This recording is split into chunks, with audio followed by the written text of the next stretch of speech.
Bueno, ya estamos en antena. Bienvenidos a otro vídeo de esta serie sobre el crimen de Alcácer. Antes de nada, pediros disculpas por si no tengo la voz adecuada en condiciones, si algo se me traba, pero es que hoy he visitado al médico que menos me gusta, si se le voy a llamar médico, que yo entiendo que sí, que es el dentista, ¿vale? Así que aún tengo la boca media cara, medio dormida y demás, así que bueno, haré todo lo que pueda, pero había que estar aquí porque hoy hablamos de un tema muy interesante, quizá uno de los más interesantes sobre el crimen de Alcácer, como son las autopsias, porque de aquí se sacaron muchas conclusiones.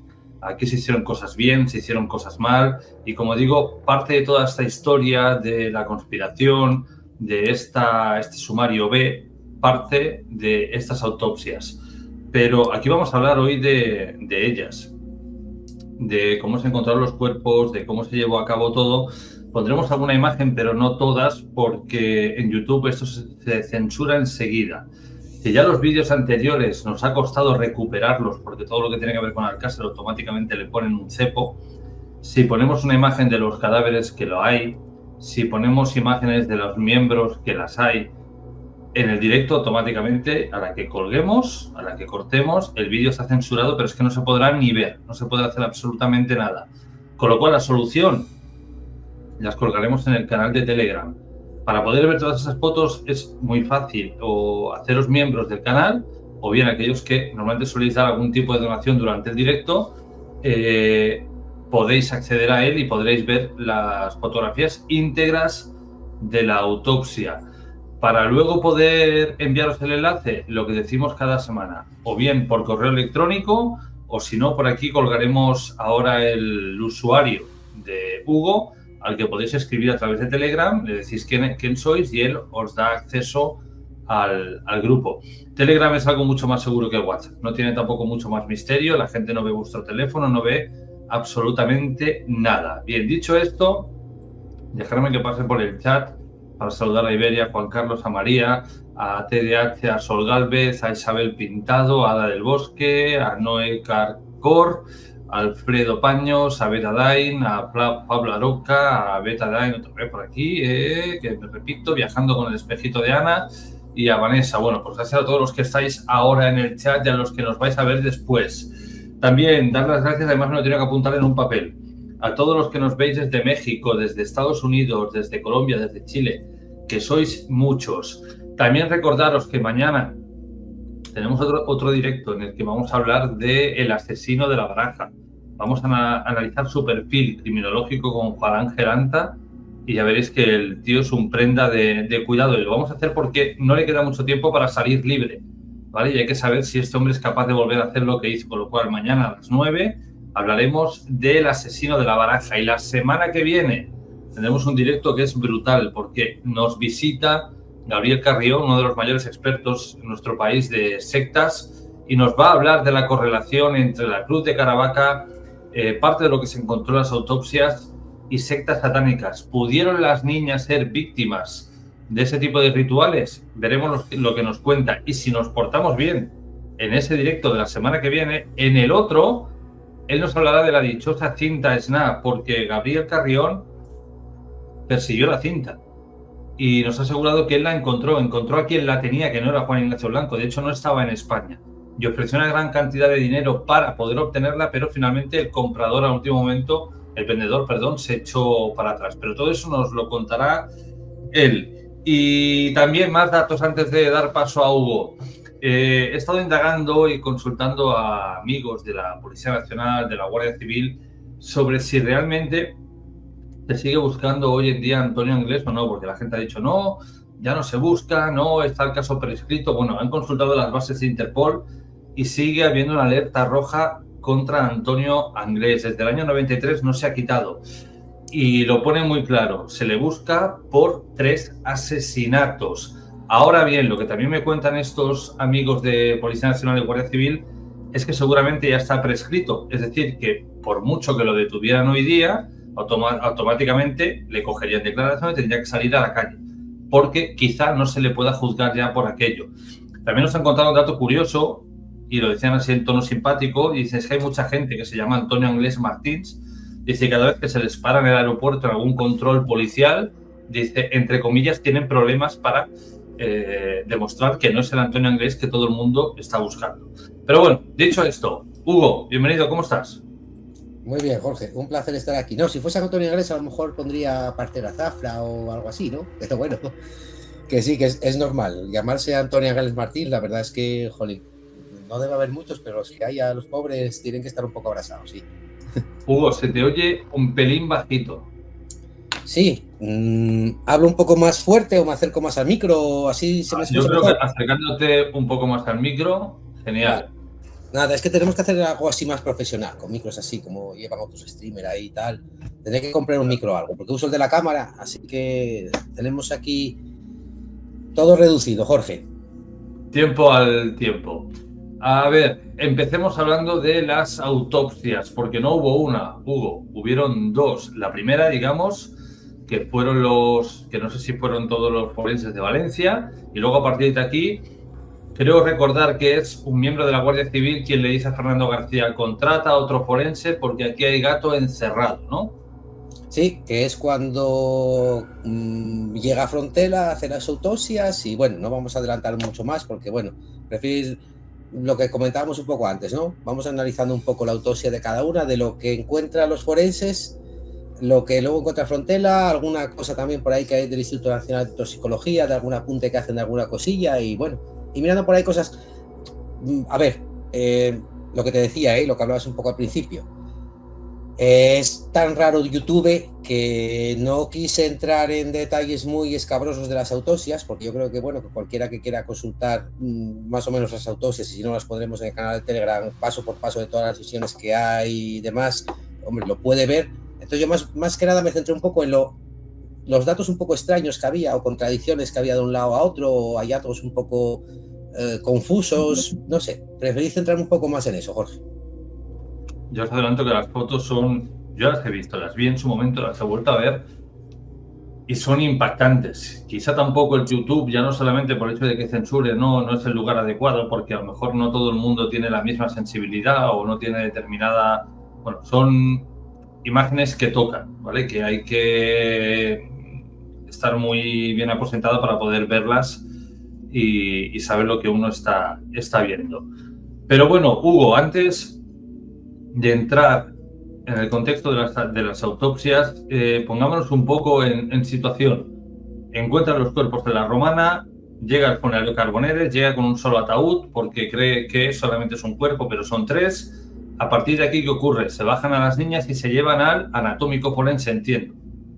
Hombre, no, el otro día comentábamos en el directo anterior que cuando van los colmeneros a poner la denuncia, bueno, cuando van a indicar que encontraron un cadáver, ellos van al cuartel de John Bay, pero ahí avisan al cuartel de Alcira porque es donde tenía la jurisdicción, la partida romana.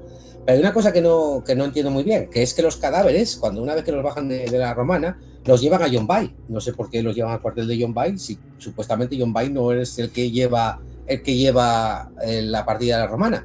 Los tienen ahí durante bastantes horas porque están esperando por un coche fúnebre o coches fúnebres donde poder llevar los cadáveres, porque claro, no iban a llevarlos en los patos de la Guardia Civil que no cabían y tenían que ir amarrados con cuerda y demás. Ahí sí que están varias horas allí parados, están bastante tiempo, y luego ya sí, ya luego van al anatómico forense y ya por la mañana es cuando empieza la autopsia por estos 6 médicos, que además es un poco extraño porque es el juez el que dice, oye, pues tienen que ser estos 6 médicos los que hagan la autopsia. Además es un poco raro también, 6 médicos forenses, casi prácticamente en una autopsia, casi prácticamente se estorban más que ayudan unos a otros. Pero bueno, básicamente sí fue eso, bajan los cuerpos a John Bay, están en John Bay unas horas esperando a que llegue mejores vehículos para desplazarlos al anatómico forense y luego ya por ahí a las 9 de la mañana ya empiezan las autopsias al día siguiente, Jorge. Y en esa primera autopsia, que ya digo que me cuesta un poco hablar, pero bueno, ¿qué se dictamina? ¿Qué dicen los médicos forenses que le ocurrieron a las niñas? Bueno, pues si quieres, empezamos por la autopsia, si quieres, de Toñi, lo que te fui pasando por ahí en las carpetas empezamos un poco más que nada por ir por el orden en el que encontraron los cadáveres, ¿no? Ellos hablan de cadáver número 1, cadáver número 2, cadáver número 3. Bueno, podemos ya decir cadáver número 1 es el de Toñi, cadáver número 2 es el de Desiree, cadáver número 3 es el de Miriam, que es por el orden en el que aparecen en la fosa. Si quieres empezamos un poco por el cadáver de Toñi y vamos abriendo un poco y le vamos dando un vistacillo. Bueno, las 3 primeras imágenes que te mandé ahí, que si las quieres poner, son simplemente los dibujos de Frontela de las lesiones, ¿vale? Preferí poner dibujos que poner lo que te decía, otra cosa, ¿no? Y luego después, si quieres, llevamos un poco allá a lo extraño, que es lo que te fui pasando por ahí del orificio de entrada y demás, y cosas extrañas que hay por ahí en las autopsias, que vamos a ver si, analizándolas un poco, podemos arrojar algo de luz de lo que pasó al final, porque yo siempre te decía, además, que las autopsias están bien hechas. Las primeras autopsias, bajo mi punto de vista, aunque haya gente que me critique, están bien hechas. Lo que podemos a lo mejor ver, que es lo que vamos a llegar un poco al final, es si detrás de esa autopsia más o menos bien hecha querían a lo mejor también ocultar algo, porque hay cosas también que no cuadran mucho con lo que luego dice Frontela, con algunas apreciaciones que hace el Instituto Nacional de Toxicología y sobre todo con pruebas que dejaron de hacer o que hicieron mal en la primera autopsia. Por ejemplo, lo que hablábamos siempre, ¿no? Pues lavar los cuerpos, todo ese barro, toda esa tierra que había ahí, toda la fauna cadavérica se fue. No hicieron radiografías tampoco, cuando supuestamente había que hacer radiografías. Luego, cuando lleguemos al final del vídeo, en esa carpeta que te pasé al final, que hay un poco de hemeroteca y demás, vamos a ver por qué supuestamente no hicieron las radiografías según ellos, aunque sí que tendrían que haberlas hecho. Pero bueno, vamos a, si quieres, empezar un poco por aquí. Esto ya te digo, básicamente son un poco de las imágenes, por si alguien las quiere ver un poco más, no tan morboso, no tan fuerte como ver directamente las autopsias, un poco pues las heridas que tenía Toñi. Estos son los dibujos que hizo Frontela en las autopsias, aunque tampoco son muy fiables porque no todo lo pudo ver Frontela. Hay partes de los cuerpos que ya estaban en toxicología y Frontela no pudo analizar. Por ejemplo, manos ya no había cuando llegó Frontela. Toda la parte genital de los cadáveres se había cortado y se había mandado también a toxicología. Los cráneos también, y de lo mismo. Frontela no los pudo ver. Entonces, la autopsia que pudo hacer Frontela fue una autopsia un poco, digamos, mermada, ¿no? De lo que pudieron hacer los primeros forenses. Entiendo, Hugo, que todo lo que vemos aquí, los números son las lesiones que él fue encontrando. Sí, exacto. De hecho, creo que lo marca incluso ahí. Tengo que poner las gafas porque no lo veo muy bien. Creo que incluso marca abajo, un poco a pie de página, pues mira, falta la zona un poco más intermedia entre blanco y negro, pone que son las partes del cuerpo que faltan. Puede ser partes, ya lo veremos, que se hayan descompuesto por la putrefacción, o puede ser partes que se hayan cortado y enviado a toxicología. Luego también falta piel y otros tejidos blandos superficiales, y luego ya sí, en el color más oscuro de todo, el que más destaca, digamos que son las lesiones. Ese sí. Aquí lo vemos desde otra perspectiva, y aquí desde otra. Esta primera imagen, Hugo, que vemos aquí, que se ve la cabeza que marca 1 y 2, ¿esto entiendo que es el orificio de entrada y salida de la bala? Sí y no. Sí y no. Vamos a verlo luego porque con el cráneo de Desiree hay bastantes cosas extrañas con respecto a la bala. Si por ejemplo tenemos una bala mágica, aquí tenemos casi 2, se podría decir, Jorge. Si vas ahí a aquí por ejemplo, aquí sí se puede leer, que tengo que poner las gafas porque hoy voy a leer yo, hoy te voy a robar lo de leer porque sé que no estás muy bien de la boca, y entonces hoy voy a casi a hacer yo un monólogo. Si te fijas ahí esto es de la primera autopsia, ¿vale? Estos son los informes que están en el sumario de la primera autopsia, es decir, la que hicieron los 6 forenses de Valencia. ¿De acuerdo? Que luego hablaremos de ellos, ¿vale? Ahora no di nombres, pero luego cuando lleguemos al final hablaremos de quién son, qué cosas extrañas hay en algunos de ellos también, que también hay alguno que tiene su historia negra también. Pero bueno, vamos a ir centrándonos un poco en la autopsia de estos primeros forenses. Hablan, por ejemplo, ahí lo que te resalté de la cabeza. Dice, en la superficie ósea de la bóveda craneal aparece un orificio, ¿vale? Un orificio, no habla de 2, solamente habla de 1. Las características generales del orificio se corresponden con las de un orificio de entrada, por disparo de arma de fuego. Luego, cuando hacen el examen interno, ponen en la lámina orbital derecha del hueso frontal, aparece incrustado un proyectil. sin deformaciones aparentes. El proyectil es puesto a disposición del juzgado para identificación y estudio criminalístico. Vale, ¿qué quiere decir esto, Jorge? Quiere decir que los forenses, cuando analicen el cadáver de Toñi, comprueban que solamente hay un orificio de entrada, no hay orificio de salida, y al no haber orificio de salida son capaces de localizar ese proyectil de bala alojado dentro del cráneo de Toñi, ¿vale? Vamos a quedarnos con ese dato. Es decir, a Toñi le disparan en la cabeza y el proyectil queda dentro de la cabeza de Toñi. Queda muy cerca del glóbulo ocular y ahí es donde aparece ese proyectil que ellos recuperan. Y si te fijas en la foto siguiente, si pasas a la siguiente, incluso ahí certifican que ese proyectil lo envían a criminalística, a la Guardia Civil. En el sobre número 1 contiene proyectil alojado en el cráneo de Antonia Gómez Rodríguez. Es decir, que ellos dicen que encuentran el proyectil y que se lo mandan a criminalística, a la Guardia Civil. Bueno, junto con el proyectil que luego aparece en el interior de la mano de Desiree, que bueno, eso ya lo veremos también a su tiempo. Pero es decir, ellos dicen, abrimos el cráneo, encontramos un orificio de entrada, no hay orificio de salida, y en lugar de haber un orificio de salida, el proyectil quedó encajado dentro de la cabeza de Toñi. ¿Vale? Hasta ahora yo creo que más o menos está claro, ¿eh, Jorge? Si no, corrígeme, o si quieres preguntarme alguna cosilla o lo que sea. Hoy esto ya te digo yo en plan monologuista. Esto fue lo que indicó Frontela. No exactamente, no exactamente. En las primeras fotos que hemos mostrado antes, eso fue lo que hizo Frontela. No, esto es la primera autopsia. La primera autopsia. En la primera autopsia, exacto. La primera autopsia. Hasta donde yo tenía entendido, los médicos forenses, los primeros que examinan a las niñas, no vieron la vaina. Eso es en el cadáver de Desiree. Ya lo comentaremos después. Que ahí ya te digo, una bala muy extraña, más que incluso con esta, porque si te fijas, es lo que estábamos hablando, ¿no? Ellos en el cráneo ven un orificio de entrada y ven el proyectil alojado en la cabeza. Si vas a la siguiente imagen, aquí es donde ellos mandan ese proyectil a la Guardia Civil, pero si puedes pasar a la siguiente imagen, vas a ver que no, creo que aquí te pasaste. Tendríamos que estar en la anterior a esta. Ahí, vale, siguiente. Ahí, justo, perdona. Es que no lo estaba viendo porque tengo que ponerlo yo en mi ordenador, porque si no, no lo leo. Yo ya tengo la vista muy mal. Si te fijas ahí, estamos en el sumario, Ministerio de Justicia, Instituto Nacional de Toxicología, Departamento de Madrid, y habla de heridas por arma de fuego. Muestras recibidas, ¿vale? Ellos dicen lo que reciben aquí, correspondiente al cadáver número 1, muestra número 6, caja con cráneo. Análisis solicitado, estudio criminalístico de los orificios de disparo. Aquí ya es algo raro, ¿vale? Porque aquí, supuestamente, ellos no encuentran ningún orificio de salida, pero lo que le piden al Instituto Nacional de Toxicología es que estudie los orificios de disparo, cosa que ellos dicen que solamente había uno.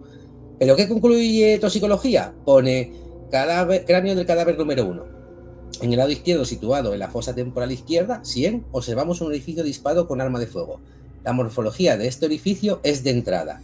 Examinamos el cráneo a fin de localizar el posible orificio de salida y distinguimos a nivel de la cuenca orbital derecha un segundo orificio, que sería el de salida del proyectil. Por tanto, el proyectil entró por la sien izquierda y salió por la cuenca orbital derecha. Es decir, lo que dice toxicología es, vale, muy bien, yo analizo el cráneo, pero yo no veo que no haya un orificio de salida, ni que haya quedado incrustada ninguna bala, ni nada. Ellos están hablando de que hay orificio de entrada y orificio de salida por donde sale ese proyectil. Entonces, ¿cómo llegó ese proyectil al cráneo de Toñi? Jorge, ¿qué pasa? ¿Que hicieron 2 disparos y usaron el mismo agujero para hacer 2 disparos diferentes? ¿O qué pasa? Que aquí ya vemos ya la primera cosa extraña en la autopsia de Toñi.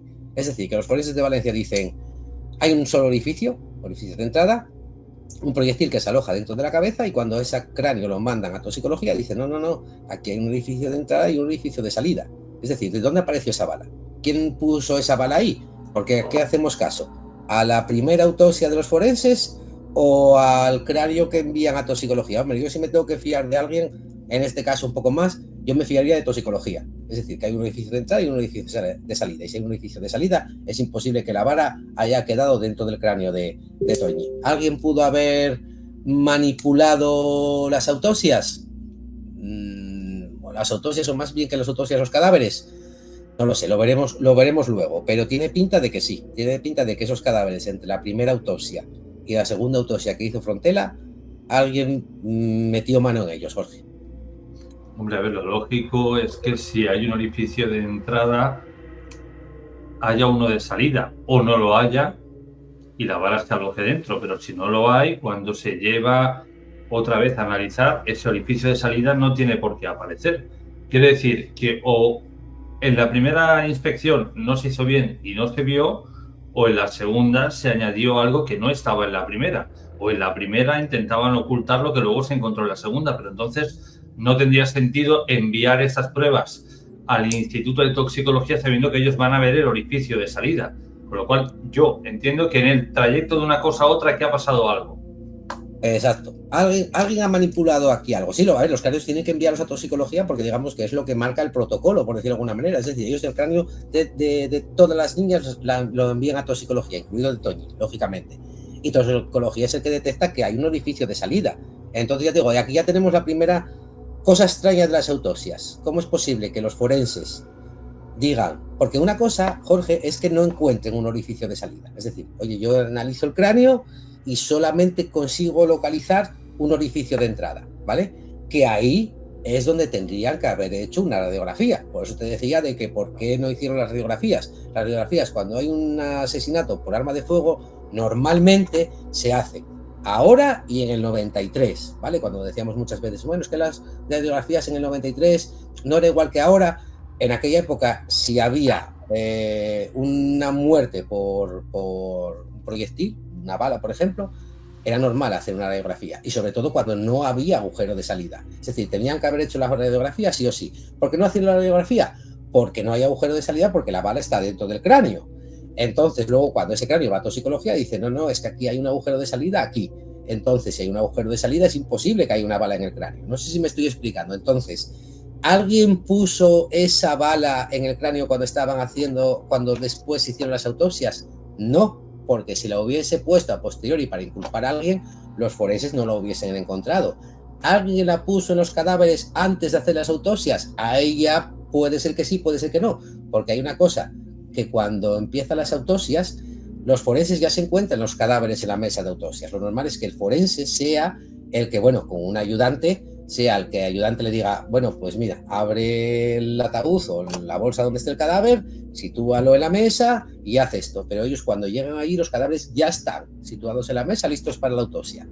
Alguien pudo haber puesto esa bala ahí y al encontrar la bala no miraron más y dijeron, pues mira, no hay agujero de salida porque la bala está aquí. Es una de las cosas extrañas que hay en las autopsias. Yo creo que alguien manipuló los cadáveres. Creo que alguien manipuló el cadáver de Toñi antes de empezar la autopsia, y creo que alguien manipuló el cadáver de Desiree entre la autopsia que hicieron los primeros forenses y la autopsia que hizo Frontera. Luego explicaré por qué. Pero esto ya es una cosa extraña. No sé si alguien por ahí en el chat a lo mejor está opinando alguna cosilla con respecto a esto, o no sé, un poco por ver lo que dice la gente. En el chat hay un debate al respecto de que estos cuerpos no eran los de las niñas. Bueno, luego ya veremos si hay o no hay agua. Yo tengo mis dudas, ¿eh? Yo tengo mis dudas. Ya entraremos en eso. Florentino nos dice que él tiene un arma de fuego, una Glock, y que depende cómo disparas, si hay partes blandas, la bala no sale. Hasta ahí estamos todos de acuerdo. Lo que no es normal es que en la primera autopsia se diga hay orificio de entrada, pero no se ve de salida, y cuando llega al Instituto Nacional de Toxicología que dicen que aquí hay un orificio de salida. Entonces, ese orificio de salida, ¿cuándo se ha hecho? ¿En la furgoneta que llevaba las muestras, el cráneo en una caja, imagino, bien cubierto, hacia allí, o se ha hecho allí? Claro, no tiene sentido que los médicos forenses de la primera autopsia digan, oye, que no hay nada, sabiendo que luego se va a encontrar y van a quedar mal. Y ahora, la gran pregunta del millón, ¿los médicos forenses reconocieron algún error en este caso, Hugo? ¿Dijeron algo alguna vez al respecto o se callaron y ya está? Ni reconocieron error, ni hubo, yo creo que en el juicio tampoco hubo un interrogamiento, un interrogatorio muy exhaustivo, ni intentar, digamos, poner en entredicho la labor de ellos. excepto muy contadas ocasiones, para que al final, oye, pues reconociesen, oye, pues miran, esto lo hicimos mal o aquello. Ellos, para ellos la autopsia estuvo perfectamente hecha de los tres cadáveres. Pero nadie en ningún momento puso en tela de juicio ni los hallazgos, ni sobre todo además en la palabra de Ricard, porque a Ricard, vamos a ver que Ricard sí que, tú y yo siempre decimos que Ricard, nosotros por lo menos pensamos que de alguna manera estuvo implicado y que tuvo que ver aquello, estar allí, porque da detalles que no se conocieron hasta que se hizo la autopsia, pero también hay que reconocer que la Guardia Civil sí ya tenía la autopsia en ese momento. Cuando están haciendo la autopsia, suponemos que haya sido el juez quien haya enviado a la Guardia Civil a grabarla. Digo suponemos porque la cinta, que luego lo veremos al final, la tenía el juzgado de Alcira, la cinta que se grabó de la autopsia y las fotos que se tomaron. Estaba en poder del juzgado. Entonces se supone que el juez tuvo que haber ordenado a la Guardia Civil que filmase esa autopsia, aunque en el sumario no hay nada. Esa orden en el sumario por lo menos no está. No hay una orden directa de que el juez ordene a X grabar la autopsia, aunque luego esa autopsia está en el juzgado de Alcira. Hay que reconocer que también lo que te comentaba, ¿no? Que la Guardia Civil sí que desde por la mañana que se practicaron las autopsias, ya más o menos sabían cómo habían muerto las niñas, qué lesiones tenían, porque lo que te decía, la autopsia está muy bien hecha, ¿vale? Pero la autopsia, ¿por qué está muy bien hecha? Porque estaban buscando tener toda la información necesaria que pudiesen sacar en ese momento para decir esto sucedió así, así, así, y encalomar el crimen ya alguien que ya tenían pensado encalomar el crimen. No sé si me estoy explicando, estoy volviéndome ahora un poco conspiranoico, pero quiero decirte que eso, que la Guardia Civil, cuando Ricard confiesa el 28 a las 11 de la noche o 11:50 o algo así, la Guardia Civil ya sabía más o menos, ya tenía un retrato robot de lo que había pasado con las niñas y qué era lo que más o menos las lesiones que tenían. Y si te fijas en la primera confesión de Ricard, él omite muchas cosas. Él solamente es como que yo no sé mucho porque yo no lo vi. Yo solamente me quedé en el coche con Miriam y Desiree. Además, casi prácticamente va ordenando cómo aparecieron los cadáveres. La primera víctima, supuestamente, que sale del coche, o que Antonio la saca del coche, es Toñi. Él luego se queda con Desiree. Bueno, no, miento, porque luego después, supuestamente, saca a Miriam y luego posteriormente a Desiree. Pero él no describe nada de lo que pasa. Solamente oye que escucha disparos, que él cuando va allí las niñas están tumbadas ya en el suelo y muertas, que fue un disparo de bala, que escucha gritos, pero tampoco da muchas más pistas. Y luego las pistas o la declaración de lo que se tomó como la verdad oficial de lo que pasó en la Romana también dista bastante de lo que dicen las autopsias. Hay muchas heridas que quedaron sin explicar, hay abusos que quedaron sin explicar también. No sé, es un poco raro todo, Jorge. Bueno, por aquí van comentando esto, sobre todo que tienen dudas de que sean los cuerpos de las niñas o no sean las niñas. También habla mucho de este profesor Verdú. Yo he visto varios vídeos, varios no, mentira, una vez que intervino en un programa de televisión, a lo mejor ha intervenido más, pero yo solo he encontrado una, en la que debatía con nuestro invitado de la semana que viene, con Gabriel Carrión. Se ponía bastante de acuerdo en que la persona que pudo haber hecho esto podía ser un satanista por la brutalidad, no que fueran víctimas de un ritual satánico. Y también estaba Juan Ignacio Blanco, debatían, no había ningún problema, pero se entiende que este señor después presentó varias querellas contra Fernando García y Juan Ignacio Blanco y los condenaron por ello. Tuvieron muchísimos problemas. Y es cierto que el profesor Verdú, de cara a la cámara, todo lo habían hecho perfecto, pero se sabe que en los juicios cosas que él había firmado en el parte forense, luego lo contó de otra manera. Con lo cual eso, para mí, se llama falso testimonio. Pero, en fin, si la autoridad pertinente no vio que había aquí ningún problema, pues nosotros no somos quien para decir ahora que sí que lo hay. Bueno, luego hablaremos también de Verdú, Luego ya también hablaremos de Verdú. Ahora sí, si avanzas a la siguiente imagen que te envié, que eso también es de toxicología, aquí hablan de que el orificio de entrada no muestra signos de reacción vital, hemorragia, cuando es observado macroscópicamente y bajo microscopio. Aquí sí que Frontela, por ejemplo, comete un error porque como te decía, él no vio los cráneos, solamente vio fotografías, los cráneos estaban en toxicología, aunque luego posteriormente le hayan llegado a él cuando hace la autopsia no lo tiene delante, solamente ve la fotografía, y él por la fotografía sí que deduce que probablemente la causa de la muerte fuese por arma de fuego, en el caso de Toñi. Claro, lo que te decía, él solamente vio una radiografía. Quien de verdad hizo el estudio fue toxicología, que pudo verlo por microscopio, y deducen que el disparo no fue la causa de la muerte. Es decir, cuando Toñi recibe el disparo, Toñi ya había muerto. No sabemos si hacemos caso a la versión oficial, no sabemos si murió a pie de fosa, porque si ya estaba entonces muerta anteriormente, dime tú cómo Angrés y Ricard cargan el cadáver de Toñi desde la caseta de la Romana hasta la fosa. Pero cuando, otro dato importante que quedase con él, cuando Toñi recibe el disparo en la cabeza, Toñi ya había muerto. No hay reacción vital. No es cuando muchas veces también que verás que apuntan, bueno, pues hay escasa reacción, puede ser que sea post-mortem o puede ser que estuviese muy cerca de la muerte. No, aquí directamente dicen que no se observa ningún tipo de reacción vital. Es decir, que Toñi estaba, cuando recibe el disparo, Toñi ya había muerto. Eso también nos tiene que quedar claro, ¿vale? Toñi ya había muerto cuando recibe el disparo. Si vamos a la siguiente imagen, un momento. Seguimos. Sí.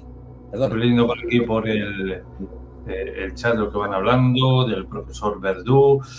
Lo que yo quería... A ver, aquí dices que según esto, en teoría, a la niña le disparan una vez ya está muerta. A lo mejor quien la matara se quería asegurar de que estaba muerta. Esto no es la primera, lo vemos en las películas, ¿vale? Esto parece todo ya una película. Te han podido estrangular y tal, pero para asegurarte, pues te pego un tiro. Y si no te pego uno, te pego dos por si el primero no te ha funcionado, ¿no? Esto tiene pinta de que a lo mejor intentó ser una ejecución. No sé, yo por la posición en la que entra la bala y sale, tiene pinta de que la niña está arrodillada y le pegan un tiro o por detrás o por el lado. Desde mi punto de vista, estilo de ejecución. Sí, esto fue el mismo método que siguieron con las tres al disparo, pero en el caso de Toñi sí que llama la atención de que probablemente hubiese muerto anteriormente asfixiada, probablemente, Jorge, porque lo que te comentaba, si pasas a la imagen siguiente, que seguimos con toxicología, de momento, todavía no llegamos a frontera. Por aquí preguntaban por el chat el tema de que Toñi tenía dolor de muelas. Creo que la cosa no era exactamente así, pero luego lo desvelaremos. También tenéis que poneros un poco en la situación. Al margen de que esto haya sido en la Romana, no haya sido en la Romana, haya sido en aquella casa que decían que estaba abandonada, donde fuera, pensar que primero tuvo que perder la vida una de ellas. Quiere decir que dentro de todo, vamos a decirlo de esta manera, la que tuvo más suerte fue la primera. ¿Y por qué digo esto?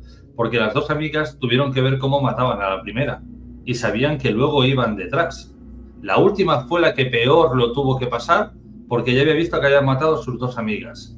Y si esta gente son tan carniceros y tan sanguinarios, dudo mucho que la muerte fuera un pum, pum, pum. No. Habéis visto a la primera y ahora os quedáis un rato viendo cómo he matado a la primera. Cuando maten a la segunda, a la tercera, te vas a quedar viendo un rato como tus dos amigas están muertas y psicológicamente te destrozo para que sepas que tú eres la tercera. O sea, ya el final no es lo importante, sino es el proceso hasta el final. Eso es de un auténtico o auténticos monstruos. Sí, que haya durado segundos, Jorge, yo no me puedo imaginar que veas que bueno, pues el siguiente voy a ser yo. Porque ahí ya no hay escapatoria, ahí ya no puedes llegar. Yo creo que a lo mejor hasta el último momento tienes esperanza de que puedas a lo mejor salir de allí con vida, pero en el momento en que ya ves que ejecutan a una de ellas, ya vas a ser el siguiente en un momento a otro. Vamos a hablar un poco de toxicología, hablando de lo de la caries, que alguien comentaba lo de la caries ahí. Esta imagen que ves también, esto de momento es de toxicología también, y dicen que la pieza 36 muestra una cavidad debido a una gran caries que afecta algo a la raíz. Esta infección no parece ser muy antigua, pero sí muy importante, pues ha afectado al cuerpo mandibular subyacente, por lo que tuvo que haber originado un importante flemón. Bueno, tú que estás hoy de las muelas, Jorge, sabrás que a lo mejor en este caso, Toñi, pues si es verdad que esta cabeza, porque ya tengo que yo mucha gente lo duda y yo empiezo a dudar, los cuerpos no lo sé, pero los cráneos dudo mucho de que sean de las niñas. No creo que estuvieses de mucho ánimo el viernes 13 quizá para incluso salir de casa o ir de fiesta y demás. Luego siguen diciendo de que una de las primeras cosas que llaman nuestra atención, que aquí es donde vamos a la causa de la muerte, es la pigmentación anómala de los dientes, color grosella. Tanto en nuestra experiencia como en la de otros antropólogos forenses, esta pigmentación la hemos encontrado en los casos de muertes por asfixia de cualquier origen. Tanto el color como la distribución son distintos a las hemorragias interpulpares producidas por contusiones. Es decir, ¿qué está diciendo aquí toxicología? Toxicología está diciendo de, vale, vemos un disparo con orificio de entrada y salida, ese disparo ya no tiene ningún tipo de reacción vital, es decir, que esa persona ya había muerto cuando lo recibe, pero sin embargo vemos que los dientes tienen un color grosella muy marcado, y este color grosella suele suceder solamente en dos casos, prácticamente. Bueno, solamente, que yo tampoco soy médico, pero bueno, en dos casos. Uno, que haya sido producido por traumatismos en vida, que esto es también lo que cree Frontela, porque como te decía, él al no ver el cerebro, el cráneo, sí que cree que esa fue la causa de la muerte, y entonces achaca este color grosella a golpes que haya podido llevar Toñi en la boca. Pero aquí toxicología ya directamente dice, como el disparo no fue la causa de la muerte porque ya no hubo reacción vital, sí que notamos que hay esta coloración grosella en los dientes que indican una muerte por asfixia, ¿vale? Cualquier tipo. Ellos ahí ya sí que no saben si es por ahogado, una intoxicación de monóxido de carbono, una sobredosis, no pueden determinar qué ahogamiento lo produce, pero aquí lo que más o menos está diciendo toxicología es la causa de la muerte fue asfixia. Y luego siguen diciendo, aparecieron dos piedras, que esto también es muy extraño porque esas piedras desaparecen. Yo miré el sumario de arriba abajo, no volví a ver nada sobre esas piedras en ningún sitio. Aparecen dos piedras de aristas marcadas de 11 y 12 milímetros, una impactada en la zona de la fosa nasal izquierda y otra en coanas. No encontramos otras piedras ni tan siquiera tierra, por lo que es difícil explicar cómo llegaron allí, ya que son demasiado grandes como para haber atravesado la apertura piriforme y la zona media de las fosas nasales sin romper los cornetes. ¿Qué quiere decir esto? Que aparecen dos piedras incrustadas dentro de la nariz, que incluso toxicología no se explica cómo llegaron allí, porque son lo suficientemente grandes como para no entrar, hubiesen roto los cornetes y los huesos de la nariz. Y además también dicen, bueno, ¿cómo entró esto aquí si no hay nada más? No hay ningún rastro de tierra, ninguna otra piedecilla, nada de nada. Solamente estas dos piedras aquí incrustadas. Luego sí que estas piedras se dijo que si podían ser de origen volcánico y no era tierra de allí de la romana. Yo no encontré nada referente a de qué origen podían ser estas piedras, pero sí que me parece raro que encuentren estas dos piedecillas, que tampoco vieron los primeros forenses, y que no se explique realmente cómo llegaron ahí, cómo pudieron llegar esas piedras a la nariz.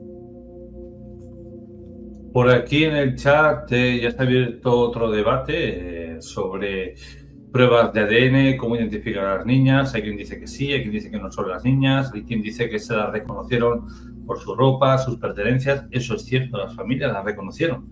Eso es indudable. Las familias dijeron que eran ellas. En el caso de Miriam fue su tío quien entró a reconocerla.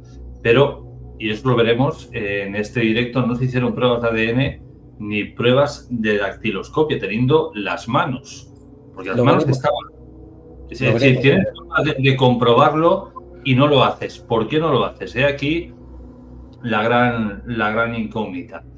Continuemos, Hugo. Mira, hay aquí un comentario que quería contestar de David C, que dice que Frontera dijo que esas piedras pudieran ser temas relacionados con las purinas, fenómenos cadavéricos. Vale, no lo desconozco si Frontera llegó a decir eso, pero me parece raro que toxicología no lo haya dicho, así contestando a David, porque sí que toxicología recibe dos cuerpos extraños, uno de Miriam y otro de Siré, bueno, lo veremos en su momento, que los forenses no consiguen identificar, simplemente dicen que es como un cuerpo extraño, uno lo tiene en la vagina, además.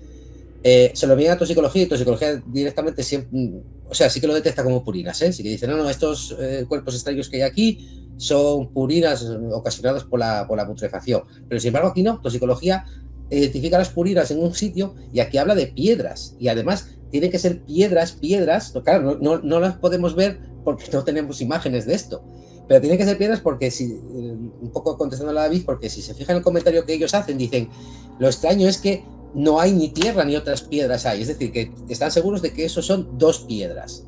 porque sí que toxicología, sí que en otros casos sí que detectó que eran restos de purinas cuando los primeros forenses vieron solamente algo extraño, un cuerpo extraño en el cuerpo. Esto ya te digo, estamos ya hablando de toxicología, ¿eh? Esto no son de los primeros forenses. Esto ya es estudio de toxicología.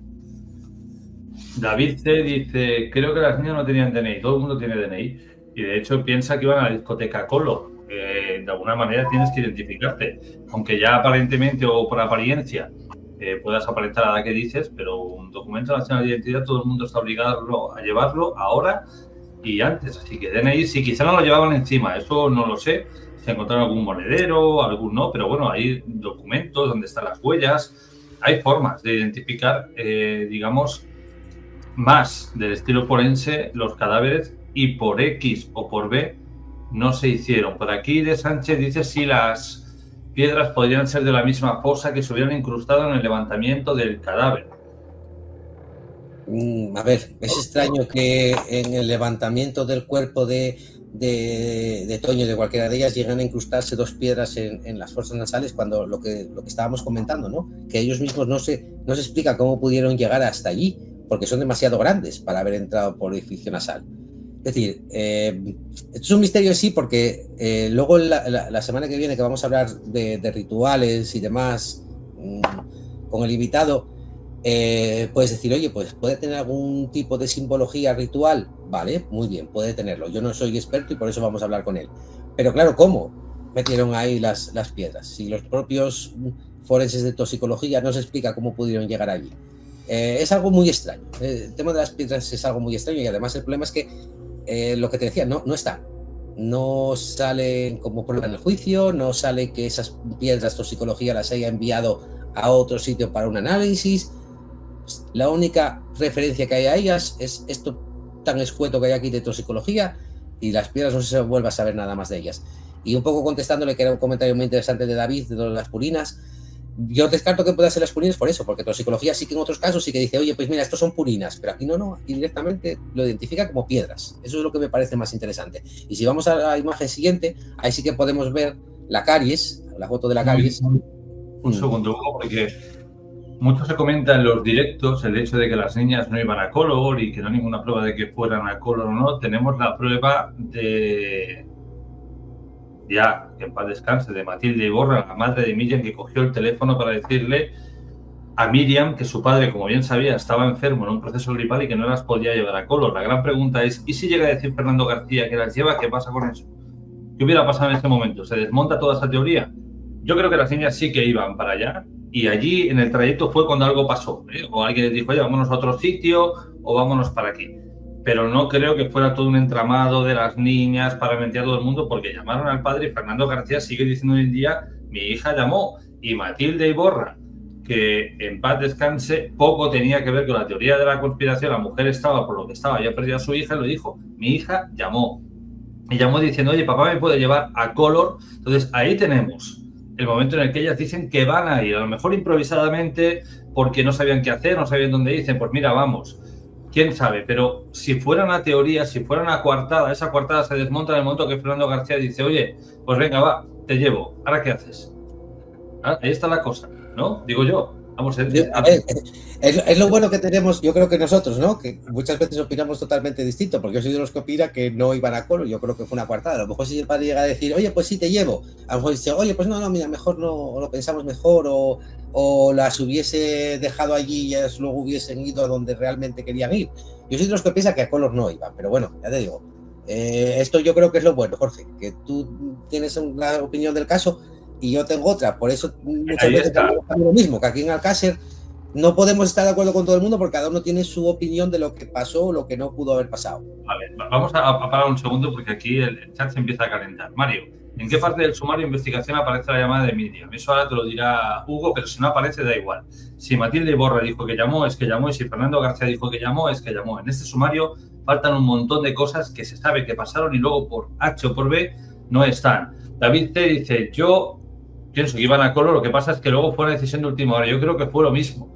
Una decisión de última hora, decir, bueno, ¿qué hacemos? Y en ese trayecto fue cuando alguien las convenció para hacer cualquier otra cosa o lo que fuera, que es que no es tan extraño que fuera una discoteca. Pues eran chavalas de aquel momento, ¿y qué hacemos? Pues ya está.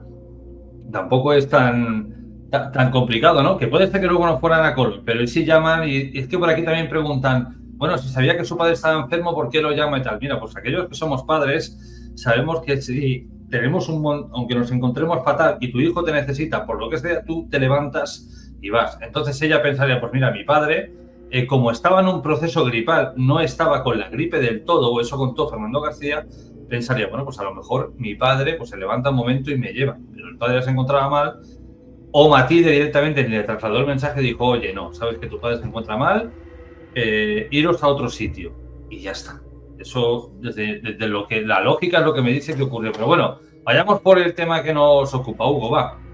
Vale, vamos a pasar a la siguiente imagen. Así podemos ver la caries. Era la única imagen que quise un poco así incluir es esta, para que veamos. Vale, yo pregunto, yo voy a ser un poco de abogado del diablo con esta imagen. Aquí se ve una caries muy hecha, destrozada. Esta muchacha tiene que tener un dolor increíble. No puede ser que la caries fuera más pequeñita y que después, por la putrefacción, por todo lo que les pasaron, por los golpes, porque parece que les pegaron golpes en la cara, además, esa muela se acabara de romper, pero en el momento de que ellos le daban palizas a las niñas. No sé. A ver, sí, no. Está muy bien traída la pregunta. Sí, tú puedes tener una caries que aún no tengas un flemón muy grande, no esté muy infectado, tengas una parte negra, pero si te están dando patadas en la cara, te están dando con la culata de la pistola, como dice Ricard, que hicieron con Tony, eso te parte la muela. No sé si los forenses hicieron algo, no lo sé, no. Si nos remitimos a lo que antes decía toxicología, porque me imagino, a ver, yo ya tengo, me fío más de toxicología y de Frontela que de los forenses de Valencia, a pesar de que hicieron una autopsia, que yo siempre digo que es una autopsia, entre comillas, bastante buena, no sé con qué finalidad, a lo mejor, ya te digo, hicieron una autopsia muy buena porque intuían que iba a ir Frontela, porque lo sabían el día antes de que Frontela llamó, que le contestó Ross de que él al día siguiente se iba a plantar allí. Ross le dijo que no hacía falta, pero bueno, sabes que quizá a lo mejor ven otro forense detrás de ti a hacer la autopsia y no cualquier forense, Frontela. Entonces no sé si a lo mejor llegaron a hacer las autopsias bastante minuciosas para lo que hacían en aquella época, porque sabían que iba a haber un segundo perito forense que iba a analizar esas primeras autopsias, y más Frontela, que era casi como especialista en segundas autopsias, o si bien hicieron esas autopsias tan bien hechas porque, ya te digo, tenían ya a quien jaretarle todo este caso y decían, oye, va a estar ahí la Guardia Civil grabándolo todo, intentar hacer lo mejor posible toda la autopsia porque luego hay que hacer cantar a este de que esto pasó así, ¿sabes? Ahí podemos un poco, si nos abrimos a la teoría de conspiración, al final también pudo haber sido que Ricard estuviese allí, que yo creo que Ricard de alguna manera participó y que al final hubiese contado cosas que en la autopsia no salían, pero yo creo que la Guardia Civil, sobre todo teniendo un departamento ya de criminalística que no pudo ir al levantamiento, tampoco estaba en la grabación, estaba el mismo Rivas, pero bueno, alguien de criminalística analizaría las autopsias y más o menos, ya te digo, podría hacer más o menos un retrato robot de qué pasó aproximadamente y luego decir a Ricardo, oye, pues tú di esto, esto y esto y ya está. Está muy bien traída la pregunta, pero sí que me parece que si no, toxicología hubiese comentado que puede ser debido a la putrefacción, porque toxicología eso no lo comenta, solamente dice que hay una gran caries que afecta a la raíz y que no es antigua, que es una caries bastante reciente y que había tenido que originar un flemón importante y lo que decías tú ahora mismo, ¿no? También, que ya afectaba la raíz de la mandíbula, como vemos ahí. Es decir, que puede ser que a lo mejor esta caries no fuese tan grande en un primer momento y por la putrefacción, no soy médico, puede ser que haya quedado así, puede ser, pero que ya existía al menos. Esa caries, si no tan profunda como esa, sí que existía ya una caries que sí que llegaba por lo menos al hueso. Quizá a lo mejor no tenía el diente partido en el momento de ocurrir todo, pero sí que tenía ahí una caries importante. Mira, por aquí Miguel del Valle nos da un dato muy curioso. Quizás sea dentista, no lo sé, yo es que de aquí sí que desconozco totalmente todo. Pero dice, hay una caries llamadas en cáscara de huevo que son internas, aparentemente la pieza es normal y por dentro está podrida, habiéndose podrido el nervio también y no presentar dolor constante. Pues es otra opción, ¿quién sabe? Puede ser. No sé si a lo mejor Miguel, si sabe de esto, a lo mejor lo que tú dices es dentista, no sé si también nos puede sacar de la duda de lo que decía toxicología, de que si al menos si es ese tipo de muela, si al menos no había dolor, sí que tenía que haber flemón, porque ellos sí que dicen que tendría que tener un flemón importante en la muela. A lo mejor nos puede contestar a eso. Si vamos ya a la siguiente imagen, ahora ya sí que nos metemos ya con Frontela, Ahora ya dejamos... Aquí David comenta, dice, si os fijáis, voy a intentar hacer la imagen un poco más pequeña, dice, ya le estaban saliendo las muelas del juicio, porque era una mandíbula de adolescente. Ah, no, si os fijáis, no han salido las muelas del juicio, porque era una mandíbula de adolescente. Buena apreciación. Es decir, si fuera un adulto, como se está especulando, las muelas del juicio tendrían que empezar a asomar por algún lado y de momento aquí no asoman. Con lo cual, tiene pinta de que sí, es una persona joven. Sí, por las medidas del cráneo y demás que hizo incluso también Frontela, él estimaba que tenía esa edad, aproximadamente toxicología también, como unos 15 años, 8 meses arriba, 8 meses abajo. Eso también se puede saber por los huesos y demás. Sí que sabemos que eran cráneos al menos de niñas que tenían más o menos esa edad, 14, 15, 16, pero lo que yo no tengo tan claro es que fuesen los cráneos de ella. Los cuerpos, no lo sé, quizá, pero los cráneos, no lo sé. Ahí yo sí que tengo mis dudas. Y luego ya también miraremos más por qué. Si te parece, ahora pasamos a la siguiente, que vamos ahora ya sí a meternos con Frontela. Ahora ya sí que vamos con Frontela, con la autopsia de Toñi. Y aquí, si te fijas, es lo que te decía, ¿no? ¿Qué pasa con Frontela? Frontela dice que los dientes que a continuación se indican en una coloración grosella que impregna la dentina y que se comprueba tiene origen verosímilmente traumático.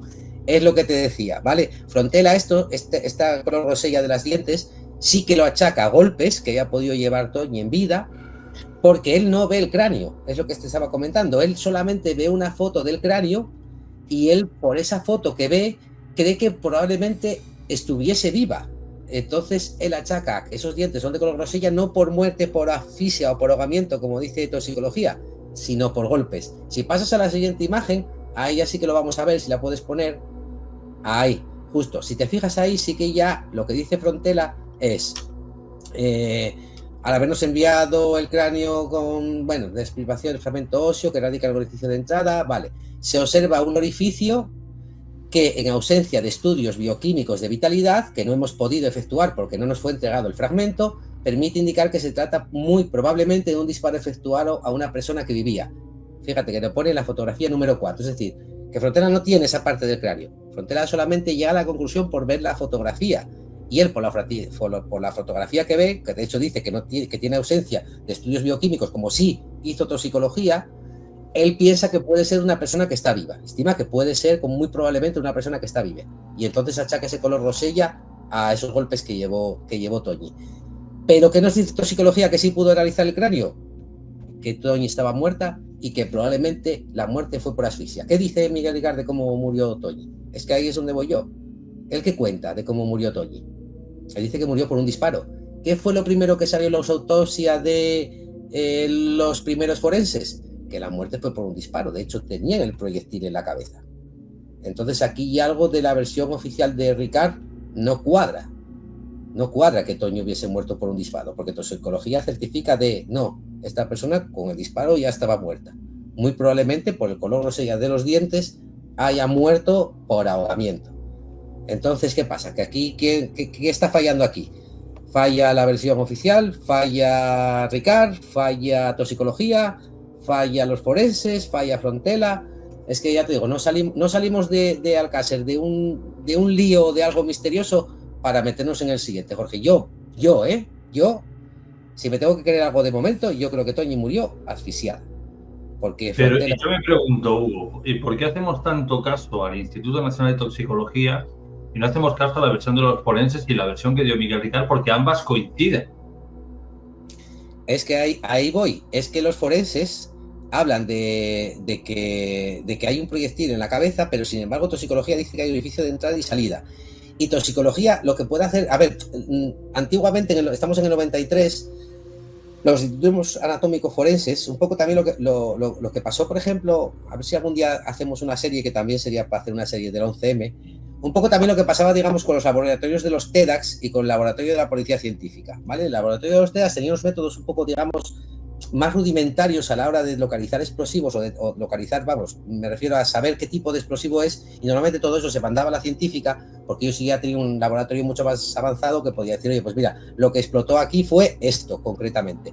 Los TEDx tienen algo muy rudimentario que funciona bastante bien, porque ellos tienen que saber muy pronto a qué artefacto, a qué explosivos están o se van a enfrentar, pero quien de verdad tiene medios para hacer bien ese análisis es la policía científica. Y aquí pasa un poco lo mismo.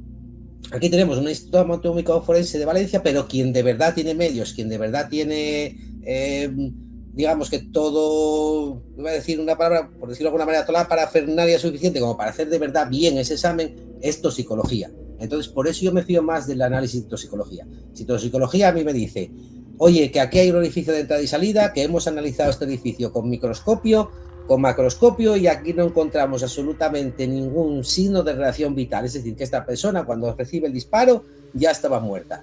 Y sin embargo sí encontramos esta coloración rosella en los dientes, que por lo que nosotros sabemos y por lo que más o menos saben todos los forenses, esto se debe a un ahogamiento. Entonces por eso yo soy de los que opina, claro, aquí ya te digo, un poco, cada uno puede opinar ya lo que quiera, pero yo soy de los que opina que si me tengo que fiar de alguien, me fío de toxicología, más que de Frontera, porque Frontera es que lo mismo lo está diciendo, que él no vio el cráneo ni pudo hacer ningún tipo de análisis, él solamente ve una fotografía y por la fotografía que él ve deduce que, bueno, que puede ser que la persona estuviese viva. Pero toxicología, que era quien tenía el cráneo y que lo pudo estudiar bien, ellos dicen que no, que ya estaba muerta y que la causa de la muerte, no lo dicen directamente, pero más o menos en lo que leímos antes lo dejan intuir, que la causa de la muerte es asfixia. Entonces Toñi murió por asfixia, no murió por disparo, como dice Ricard. Pero aquí, si te fijas, David C. nos dice que la tercera declaración, Miguel Ricard confiesa que Toñi estaba inconsciente de los golpes de Antonio Inglés. Esto ya cuadraría un poco más, es decir, le ha dado una buena paliza, la muchacha ha perdido el conocimiento, o él cree que ha perdido el conocimiento, pero realmente está muerta, y luego, porque no lo saben con seguridad, le pega un tiro en la cabeza. Claro, aquí es donde necesitaríamos un poco, a ver si podemos hablar con alguno, un médico forense, para que nos diga, por ejemplo, si esta teoría que dice David puede suceder o no. Que es un comentario muy acertado. Puede ser que yo haya muerto porque haya quedado inconsciente y esté muerta porque esos golpes me hayan provocado la muerte por asfixia y se haya teñido eso de color rosea. Pero lo que no sé, o yo deduzco, yo no soy médico, que si a ti te hablan de una muerte por asfixia, no puede ser que te hayan matado a golpes, por decirlo de alguna manera, y que, claro, esa falta de oxígeno de la muerte provoque ese color rosella. Yo creo que lo que más o menos vienen a decir, pero quiero decir que creo porque no soy médico, creo que eso es una muerte ya, digamos, más prolongada. Cuando hay una asfixia lenta, por decirlo de alguna manera, poco a poco vas perdiendo el oxígeno, entonces es cuando se colorea eso de color rosella. Pero bueno, puede ser una opción también la que comenta David. Por aquí también van comentando que hacer mucho hincapié en lo mismo, en que Antonio Inglés, según informes de la Guardia Civil, era homosexual. Eso no implica nada. La condición sexual de una persona no va a dictaminar lo que va a hacer o no va a hacer, porque hay infinidad de casos de asesinos que han sido homosexuales y han matado a mujeres, porque les tienen tanto desprecio por lo que sea que van a por ellas. Entonces, no se puede justificar decir, no, como Antonio Inglés era homosexual, no tuvo nada que ver. Antonio Inglés tuvo algo que ver, Miguel Ricard tuvo algo que ver, quizás no en el grado que nos han dicho, pero aquí hubo más gente. La idea es intentar averiguar qué otra gente es la que está implicada. Ellos a lo mejor solo llevaban a las niñas, ellos solo a lo mejor enterraban, ellos fueron en compañía de amigos, de hermanos, de primos, de conocidos. Eso es lo que estamos intentando averiguar de una forma o de otra. Pero estos dos algo tenían que ver, y no por el hecho de ser homosexual quiere decir que no vayas a hacer daño a una mujer. Hay muchos que lo han hecho, y al igual que hay mujeres que tienen otra condición sexual y han atacado a hombres. Es decir, que eso no va a cambiar absolutamente nada. Continuemos. Hugo, siguiente imagen. Vamos a la siguiente imagen, porque esta es un poco así, algo, extraño, ¿vale? Extraño. Aquí dice que Frontera habla de la bota de Desiree, que exactamente, tengo las gafas, perdón, pone, el cordón de la bota izquierda está mal introducido, debió ser extraído o se salió de su posición, y al proceder a recolocarlo, se hizo con una disposición diferente a la observada en la bota derecha. Esta manipulación se corresponde con la que tendría que ser colocado apresuradamente por una persona diestra que introdujese los cordones estando situada delante de quien vistiese las botas. Es decir, aquí más o menos, esto lo puse un poco como apunte curioso, ¿vale? Aquí lo que quería decir Frontera más o menos es que en un momento determinado el cordón de la bota de Toñi se sale de su sitio y alguien le ata ese cordón del zapato. No veo yo a Miguel Ricard y a Antonio Inglés atando cordones de zapatos en la romana, la verdad, ¿eh? sinceramente. No lo sé. A ver, que es algo, te digo, una apreciación personal, pero con esta salvajada que están haciendo no creo que se paren a atarle el cordón a Toñi. Lo que más o menos viene a decir aquí Frontela es que ese cordón se salió en algún momento determinado y que no fue Toñi la que se lo ató, que alguien se lo ató a Toñi. Entonces aquí esto me parece curioso porque ya te digo, que puede pasar que se lo hayan atado, pero no es una imagen que tenga yo en mente de decir, espera, que te voy a atar el cordón del zapato. No lo sé, no veo a Antonio Anglés o Miguel Ricard haciendo esto, pero esto ya solamente como curiosidad que pone aquí Frontera. Un poco más interesante está la siguiente imagen, pero también estoy especulando ahí en ella. Si pones la siguiente, sí, sí, un segundito que contesto ya digo que el tema de Antonio Anglés ha despertado cierta expectación y vería, en este caso estás confundido y bastante. Tú puedes ser homosexual y puedes violar porque el miembro se te levanta. O sea, y aquí te puedo dar dos casos flagrantes. Uno sigue cumpliendo cadena perpetua, que es BTK, de Bind, Torture and Kill. Busca la historia de BTK, que es apasionante a la vez que aterradora. Se travestía, hacía un montón de cosas con hombres y luego estaba casado y tuvo hijas. John Wayne Gacy, conocido como el payaso asesino, el payaso Pogo, se casó y tuvo una hija, es decir, tuvo relaciones sexuales con su mujer mientras abusaba de niños. Es decir, sí pueden mantener relaciones sexuales con mujeres perfectamente, porque no hablamos de personas como tú o como yo, hablamos de auténticos monstruos. Su mente, su forma de pensar, su forma de razonar no es la nuestra. Por lo cual, el argumento de que como era homosexual, supuestamente no tuvo nada que ver, se cae por su propio peso. Continuemos. Sí. Puede ser también, la Guardia Civil sí que llegó a la conclusión de que Anglés era homosexual, pero bueno, puede ser que un homosexual llegue a hacer esto. Hombre, es raro, es más normal que lo haga. No, pero es que además es que está... No, es que está documentado en muchísimos otros asesinos 1000 veces más implacables que Antonio Anglés, porque John Wayne Gacy, del que yo os hablo, Antonio Anglés y Miguel Ricard son dos hermanas de la caridad al lado de este hombre. Y era homosexual y estaba casado. BTK, que estuvo más de 20 años matando hasta que lo cogieron y era homosexual, era transexual y además estaba casado y tenía hijas. Es decir, que hay muchas veces que ese aspecto que ellos reprimen, luego lo pagan con esas víctimas, pero tanto que pueden mantener relaciones sexuales. Siguiente imagen, Hugo. Bueno, esto lo puse así un poco porque me llamó la atención. Seguimos con las autopsias de Frontela, Y Frontela aquí dice que en el lateral externo de la copa derecha hay una mancha de color negruzco. ¿Vale? Estamos en el sujetador. De forma ovoide regular de aproximadamente 4 por 4,5 centímetros de diámetro y bordes difuminados, que da resultado positivo a la investigación de sangre. Es decir, que aquí lo que dice Frontela es que hay una mancha en la copa derecha, o sea, en la mama derecha de Toñi, tiene una mancha de color negruzco de unas dimensiones así ovoides, es decir, como puede ser, esto es algo que especulo yo, puede ser que a Toñi también le hayan llegado a arrancar el pezón como ocurrió con Desiree y entonces ya tendríamos dos casos de arrancamiento de pezón.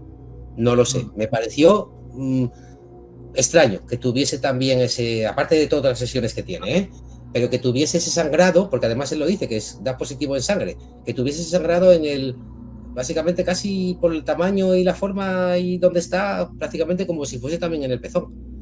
No lo sé, es algo que ya, esto especulo yo, que puede ser que a lo mejor también a Toñi le hubiesen llegado a arrancar el pezón. No lo sé, eso ya sí que es una especulación. Más interesante es la siguiente imagen, esa sí que me llamó mucho más la atención, es así. Si puedes poner la siguiente, lo siguiente que cuenta Frontela, esto sí que ya echa un poco por tierra todo lo que dice Ricard también. Aquí un poco más que leer, lo voy a leer yo y a ver, mientras si quieres mirar qué opina la gente del chat, porque esto sí me pareció muy interesante.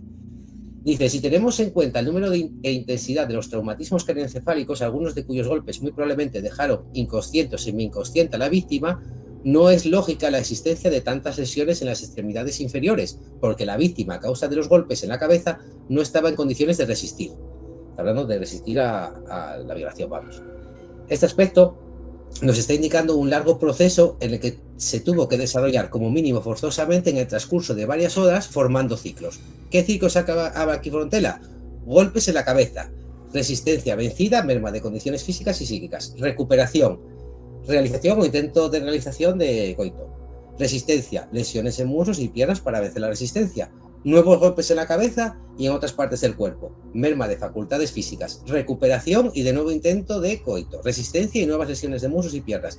El ciclo puede repetirse. En las condiciones que se encontraría la víctima por los traumatismos recibidos, muy probablemente no transcurrieron días, ni siquiera un día, porque la fractura del condilo de la mandíbula, los traumatismos craneoencefálicos y la naturaleza de las contusiones ocasionaría desgastamiento por incidencia negativa en el estado físico, lo cual los observó en el transcurso de la autopsia. Las agresiones no fueron rápidos, aunque los ciclos anteriormente mencionados suponen o pueden suponer varias horas de ejecución. ¿Qué quiere decir aquí Frontera? Lo que quiere decir Frontera aquí básicamente es que a Toñi, que recordemos, si no, lo que decía Ricard, tenemos que hablar un programa solamente de Ricard y de todo lo que dijo. Lo que dice Ricard es que a Toñi básicamente lo que hace Antonio Gales es que, bueno, yendo a la versión oficial, bueno, pues que la tira ahí encima del colchón, abusa de ella vía vaginal y bianal y ya está, nada más. Aquí lo que dice Frontera no. Aquí lo que nos está diciendo Frontera es que por la resistencia que tiene en las piernas y la cantidad de golpes que tiene, lo único que se explica Frontera es que yo te golpeo, pero quiero que estés consciente en el momento en que yo voy a abusar de ti. Entonces espero a que te recuperes, intento abusar, como te sigues poniendo resistencia, te vuelvo a golpear, quedas inconsciente, espero a que te recuperes, en ese momento que espero a que te recuperes, vuelvo a intentarlo, sigues... Y está hablando de que estos ciclos pueden repetirse durante varias veces y durante varias horas. Es decir, que tampoco aquí cuadra con lo que... Si Frontera tiene razón, estamos hablando también que Frontera a lo mejor se puede llegar a equivocar. Si Frontera tiene razón, tampoco cuadra con la versión de Ricard. Por aquí lo que está comentando Frontera es que prácticamente fue eso, ¿no? Te estás resistiendo mucho, te golpeo, pero quiero que estés consciente cuando vaya a abusar de ti. Entonces me espero tranquilamente, cuando te recuperas la conciencia, lo intento, te vuelvo a golpear porque te resistes, así en ciclos sucesivos. Esto sí que me pareció muy curioso, y esto sí que echaría por tierra ya prácticamente también la versión de Ricard, o por lo menos de lo que él contó. Claro, esto en el momento que él confiesa no se sabe. Si de verdad Ricard dice que la Guardia Civil le mandó decir ciertas cosas, la Guardia Civil podía tener ya información en la primera autopsia, esto sí que no, esto ya aparece en la segunda. Ricard ya había confesado esto. Que yo sepa tampoco, aquí la Guardia Civil estuvo como en la autopsia anterior grabándolo todo, la de Frontera. Entonces este dato sí que me pareció muy curioso, Jorge. No sé si conocías esto, si en el chat conocían esto, porque yo cuando leí la autopsia, fíjate, este dato no lo conocía y me llamó muchísimo la atención esto que cuenta aquí Frontera de cómo se abusó de Toñi.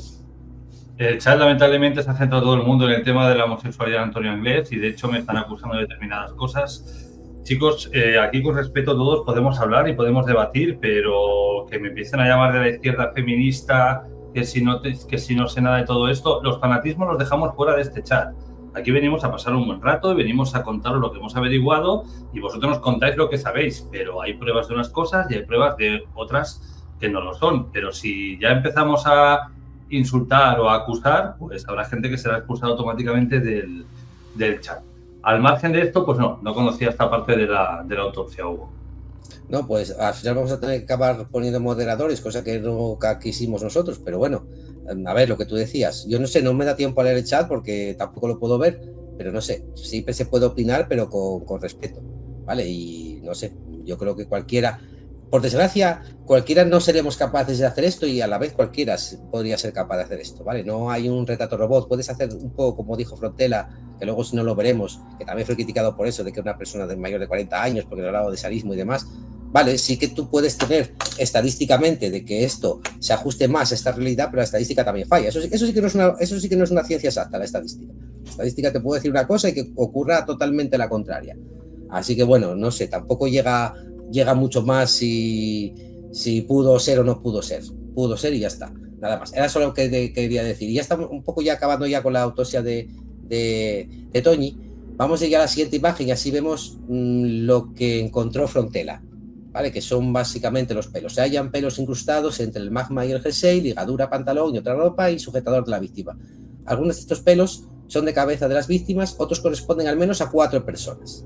Los que denominaremos sujetos D, E y F. Y un pelo de pubis, designado como pelo de sujeto W. Es decir, que el pelo de pubis él no lo identifica como el del D, E y F. Habla de otro sujeto más, que podría no ser alguno de los denominados D y F. Vale, aquí luego apostilla esto, pero luego vamos a ver con otros pelos cómo él deja muy claro que pueden ser o no. Aquí casi le da la identidad que puede ser otra cuarta persona casi. La determinación de las personas concretas a quien pertenecen estos pelos y su caso, el número de personas, la podemos establecer únicamente mediante investigación de DNA.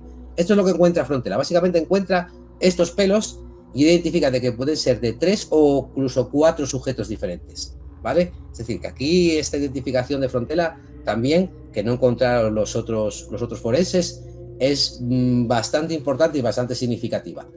Y luego ya lo último, que es un poco lo que vamos luego a hablar de la identificación de los cadáveres, en la última imagen que te envié, porque la otra es solamente el cráneo de la trayectoria de la bala, dice que el dedo índice de la mano, porque Toñi, recordemos que Toñi se recupera, a diferencia de Miriam y de Siré, Toñi se recupera las dos manos de Toñi, ¿vale?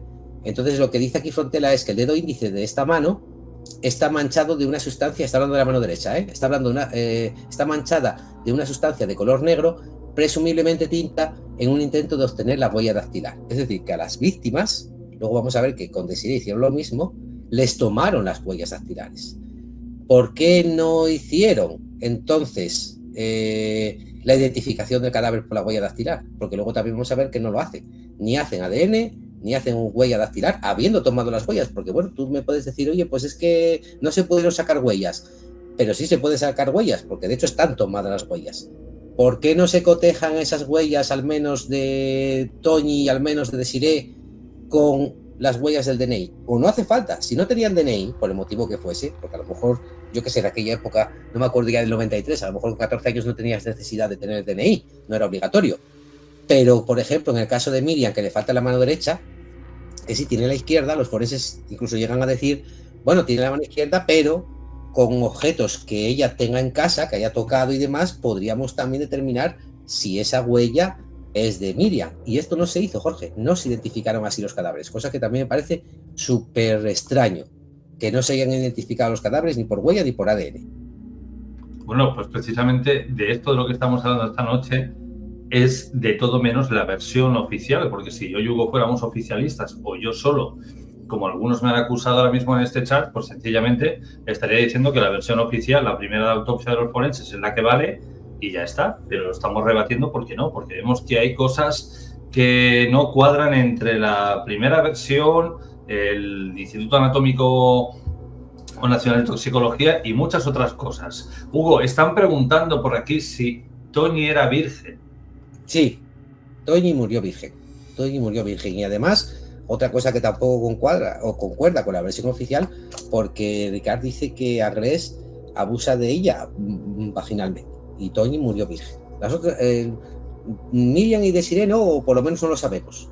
Porque el himen tarda en cicatrizar entre 3-4 días. Si a lo mejor ellas eran virgen en el momento en que las raptaron o abusaron y luego hasta que las mataron pudieron pasar esos 3 o 4 días, porque estamos hablando de que ya datar el cadáver de 1 a 3 días después de 75 ya es prácticamente imposible. Puedes saber más o menos una fecha aproximada de la muerte, que lo que concuerdan todos, eso sí, tanto Frontela como los forenses, es que más o menos murieron en la misma fecha en la que desaparecieron.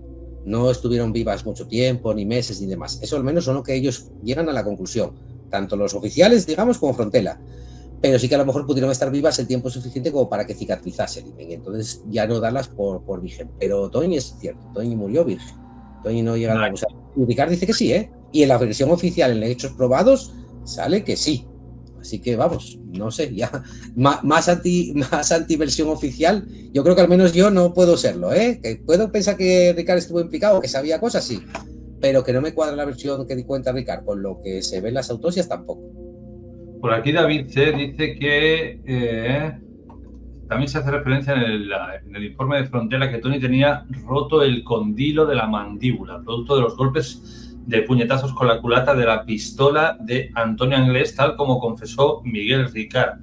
Si esto es así, recordemos que hay una versión, la primera, que es cuando a Miguel lo llevan al cuartel, que la da voluntariamente. Además hay un aspecto que normalmente no se suele contar, y es que él habla y lo que le dice a los guardias civiles es: yo cuento todo, pero no me pongáis en la celda con Antonio Anglés porque me matan.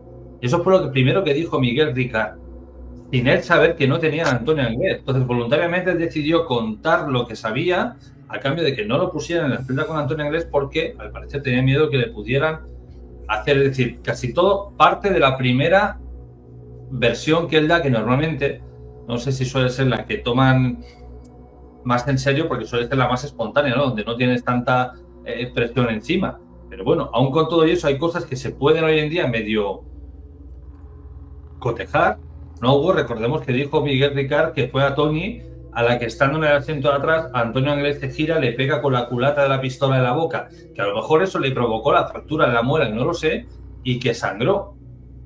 Sí, pero eso lo cuenta después, ¿no? Sí, pero lo cuenta después. Pero Félix Ríos encontró una mancha de sangre en el coche donde dijo Miguel Ricard que iba sentada Tony y que le habían pegado con la culata de la pistola, le había sangrado por la boca. Entonces yo imagino que hay información que se le puede dar a Miguel Ricard, pero ostras, con tanto lujo de detalles, ¿cómo podía saber, no sé, la Guardia Civil, quien fuera, que se le había pegado con la pistola, con la culata en la boca a Tony?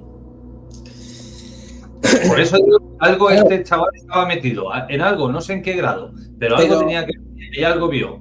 Pero en la primera declaración que hace él, eso no lo cuenta, ¿eh? Él no dice ni que haya golpes, ni que nada de nada. Él solamente dice que van allí a una parte de una nave, saca a Toñi, luego saca a Miriam diciéndole que su amiga está muy mal, y luego, ¿sabes? Él en la primera versión no cuenta nada de esto. Luego sí que la posterior sí que cuenta lo de los golpes y demás, pero en la primera versión que él da, él no cuenta absolutamente nada. Puede ser que la Guardia Civil en ese momento supiese, estoy especulando ahora, alejándome de la versión oficial. Puede ser lo que te decía, que la Guardia Civil supiese más o menos qué pasó con las autopsias y no tuviese toda la información. Y entonces la primera declaración que hizo Miguel Ricard fue tan pobre, entre comillas. Oye, yo no vi nada, yo me quedé en el coche y oí gritos, luego fui allí, luego las niñas estaban muertas, luego las enterramos, luego las llevamos en el coche. Y luego después, a medida que se iban sabiendo datos, esa versión ya se fue mejorando o ajustando más a todo y ya nació la versión oficial. Es que también puede ser, porque si tú es un acto voluntario que en ese momento determinado tú dices, oye, pues voy a confesar, porque después también decía la Guardia Civil que Ricard confesó porque en ese momento todavía tenía algo de humanidad y luego ya se convirtió en un circo. Pero si tú vas a confesar, entonces, oye, no sé, cuentas lo que de verdad sucedió, al menos en la primera declaración, que es eso que suelen tener siempre en cuenta la policía. Pero es que la primera declaración es tan vaga, tan imprecisa, no habla, no cuenta nada en definitiva, cuenta más o menos que murieron, que las dispararon y poco más. Es que tampoco cuenta mucho. Y si quieres ya a decidir porque no, ya, de Toñi ya acabamos todo ya. Vayamos con el segundo, mientras que por aquí siguen insistiendo en que vamos con el relato oficial. Ahora dicen que es del Congreso de los Diputados, pero no, va a ser que no. Vale, esta imagen, Hugo. Nada más, básicamente esta imagen es de dónde estaba el agujero de entrada. Está un poco desde arriba, así que no se ve bien porque tendría que estar, perdón, a este lado de aquí, no se ve por abajo. Y bueno, donde supuestamente quedó alojado el proyectil, que no había proyectil, luego al parecer, pero bueno, es donde quedó ajustado, donde quedó incrustado ese proyectil. Y entonces, si había un agujero de salida, no sé qué proyectil envió a criminalística a los forenses. Eso es lo que a mí me llama la atención.